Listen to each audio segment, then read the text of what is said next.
नहमदुहु व नसल्ली अला रसूलिहिल करीम अम्मा बाद फ़ाऊज़ु बिल्लाहि मिनश शैतानिर रजीम बिस्मिल्लाहिर रहमानिर रहीम आमना रसूलु बिमा उन्ज़िला इलैहि मिर रब्बिहि वल मुमिनून कुल्लुन आमना बिल्लाहि व मलाइकतिहि व कुतुबिहि व रुसुलिहि ला नुफ़र्रिक़ु बैना अहदिम मिर रुसुलिहि व क़ालू समिअना व अताअना ग़ुफ़रानक रब्बना व इलैकल मसीर.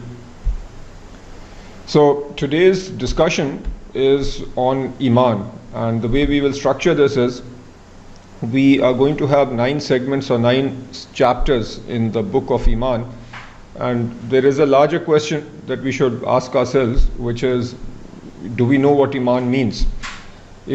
For most of us, when we say what is Iman, the answer will be Iman means faith. And then we say what is faith? Faith means Iman.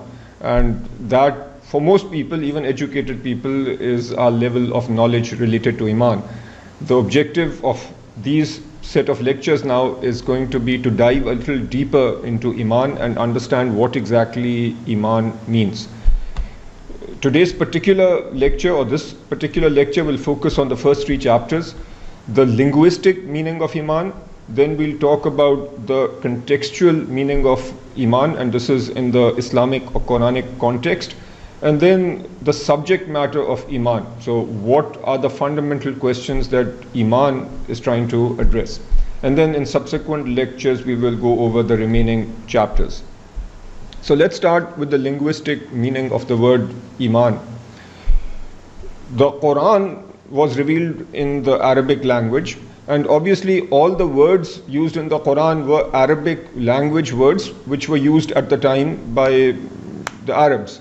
And that was necessary because the intent of the Quran was to communicate a message, and if the message was communicated in a language or using words that the Arabs didn't understand, then obviously the Quran would not be understood.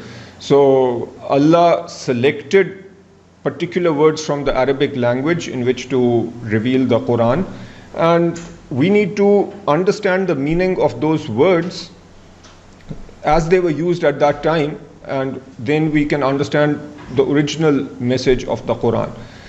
Then once we understand the basic Arabic meaning, which we call the linguistic meaning, we also need to understand the contextual meaning, because in any subject there is jargon, there is terminology related to that subject. So for example, those of you who study physics, there is a concept of density. Density is an English word which has a general meaning, but then when we use density in a physics context, it does still have some of that general meaning, but then it has a very specific meaning. So in physics, density is mass divided by volume. So it has a specific meaning. Similarly, there are Arabic words which had a general meaning. We'll call that meaning the linguistic meaning. And then when those words are used in a certain way in the Quran, they get a specific meaning, which is the meaning in the Quranic or the Islamic context, and we need to understand that contextual meaning also. First, let's understand the basic linguistic meaning of the word Iman. In Arabic, almost every word comes from a 3-letter root, and to understand the meaning of a word, we need to understand what root it comes from and the fundamental meaning of that root. The word Iman is derived from the root word amana. So those who know a little bit of Arabic, so alif, mim, noon, amana, this is the 3-letter root of the word Iman, and this root means peace. Amana means to give peace. That is the basic meaning of this word, and this was the meaning of the word before the Quran came. Now, from this word, there are many other words. So, mu'min is somebody who gives peace. The word iman means, so the word iman is to give peace. Now, the other thing we need to recognize is that when a word or a verb is used with a preposition, the meaning changes. In English, for example, to give has a particular meaning. If you say to give up, that changes the meaning. If you say to give in, that changes the meaning. So the use of the preposition up or in changes the meaning. Similarly, in Arabic, when a verb is used with a preposition, the meaning changes. So, but the Arabic language being much more scientific, the original root meaning still holds. So the original root meaning is still relevant. The meaning changes, but there's still a connection to the original word. The relevant preposition that we are going to use now is amana bi. So in the Quran, often we see amana with the preposition bi. Before we come to the Quranic meaning, let's just understand in Arabic, when people say amana bi, what do they mean? Amana bi means to accept something that the other person is saying. Now, what's the connection with peace? The connection is if I come to you and make a claim.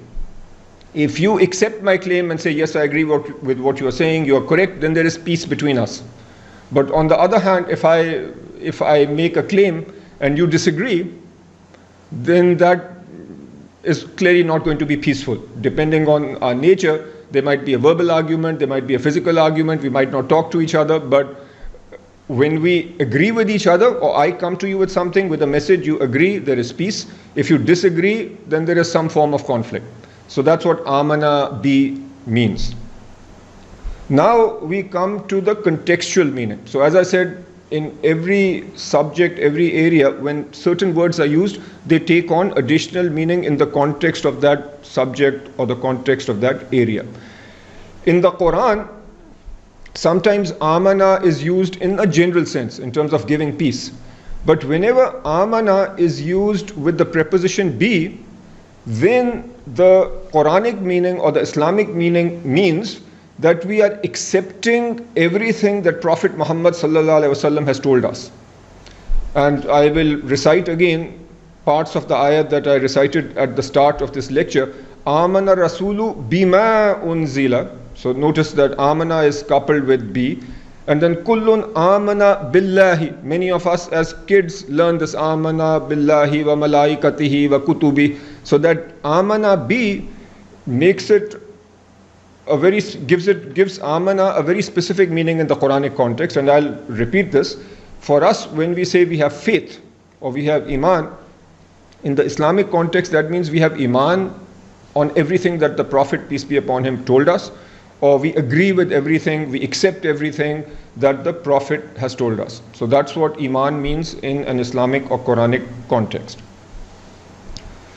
So we finished 2 chapters from the book of Iman. The first chapter was the linguistic meaning. The second chapter was the contextual meaning. Now the third chapter is, what is the subject matter of Iman? Now, this might sound a little strange, but the subject matter of Iman is the same as the subject matter of philosophy. If we think about philosophy, originally philosophy was just one subject, but in more recent times, philosophy is divided into multiple areas. One area is metaphysics. So in metaphysics, philosophers ask the question, is there God? And then if there is God, what are the attributes of God? Throughout society and across different time periods and different nations, by and large, the concept of God has existed. It's only generally a relatively small minority that doesn't believe in God. But belief in God has been pervasive. The question really is, what are the attributes of God? And often that's what philosophers discuss.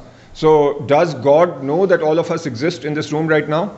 Does God know what I'm thinking? Does God know what is in my subconscious? So the question there is, with respect to God's omniscience, is God really knowledgeable about absolutely everything and anything? That's an attribute of God. Did God create us?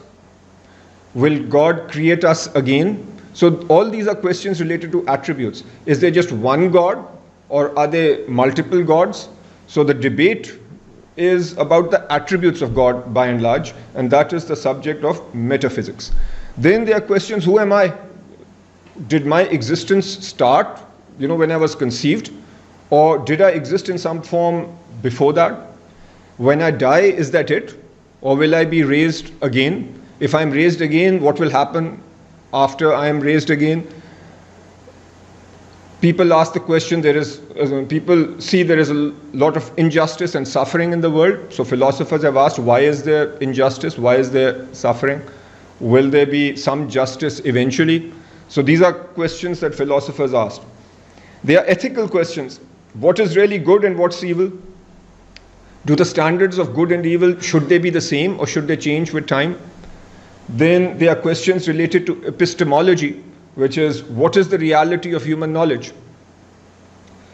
Obviously, one source of human knowledge is our external senses. We see, we hear, we smell, we touch, we taste. So we take in these perceptions, and then we use our logic and we use our intelligence and we draw conclusions based on our perceptions. But then there is a question, is there any source of knowledge beyond physical perceptions and our own logic and intellect? So all these fall under the realm of epistemology. Then we have psychology. Psychologists study human nature, human instincts. Everybody will agree that we have certain basic human instincts, which are the same as other animals. So animals feel hungry, so animals go looking for food. Human beings feel hungry, so we go look for work, so we can get some money, so we can get some food. Or, our ancient ancestors went hunting because they felt hungry. If there was no hunger, if we didn't have that basic instinct of hunger, we would not go work. Birds build nests because they want a place to stay. Human beings build houses and huts because we need places to stay. All species need to continue. So there is a sexual urge, which is a means for species to procreate and extend themselves. Human beings have the same instincts. So clearly we have basic instincts that are similar to animal instincts, but then are there other instincts? Do we have some spiritual instincts? Do we have an instinct to connect with God? So these are again questions that psychologists have asked, and in a sense psychology is another branch of philosophy. Now, very broadly speaking, these questions have been answered in two ways. One way is the way of philosophers and thinkers. So they would study the world, study people, study what's happening around them, and then philosophers and thinkers would use their logic and their intellect and come up with answers. Throughout history, there have been great thinkers. Socrates, for example, thought about what's going on. He rejected the views that were held in his society, and he advanced his own views. Society rejected him and gave him a choice. Either you drink this poison or you shut up. He preferred to drink poison. Then we have people like Buddha, who looked at all the suffering around him and asked, why is there injustice, why is there suffering? And he went in search of knowledge. There was Confucius, there was Tao. So there are many people who throughout history have tried to grapple with the sorts of questions that I just raised. But then philosophers and thinkers, after they use their logic, they present their arguments, they present their conclusions, but whatever they say is not with 100% conviction. Any philosopher will say, this is what I've concluded, but that philosopher will not say that this is 100% the correct answer. And that's a fact. You can go and look at their works.